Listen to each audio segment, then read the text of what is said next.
a series of videos aimed at beginner knitters and crocheters. I'm Lisa and I'm here in This Is Knit in the Powerscourt Centre, which is based in Dublin, Ireland.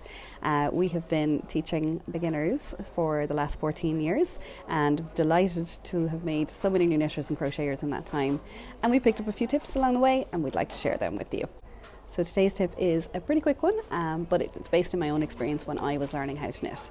When I was getting started, I was learning from a book. It was the Stitch and Bitch Handbook by Debbie Staller, and I was on the road and I didn't have anybody to ask about whether I was doing things right or wrong. So what I always did before I tried a new technique, particularly if I had a project on the go, so I'd be all enthusiastic and I'd get started and I'd go tick, tick, tick, first few paragraphs, I know how to do those things, let's get moving. And then I'd encounter something that I hadn't come across before. And that is where the Frankenswatch came in. This is not the actual swatch, this is a crochet Frankenswatch.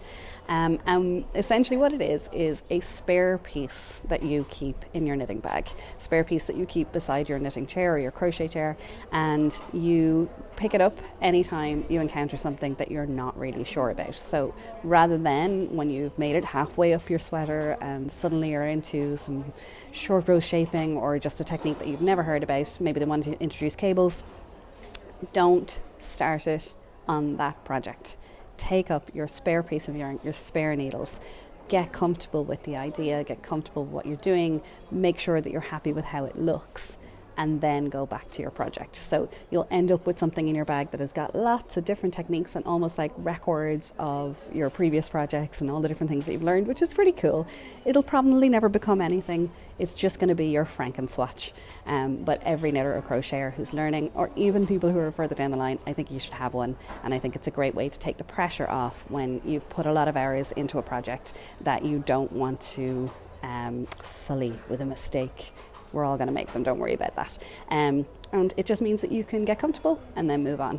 So that's today's tip. I hope you've enjoyed it, and I hope you've enjoyed all the other videos in this series. If there's anything that you'd like to know about, any questions you have, please feel free to pop a comment down below and let us know if the videos have been helpful to you. If you recently picked up knitting or crochet or any other fibre craft, we'd love to hear about your experiences.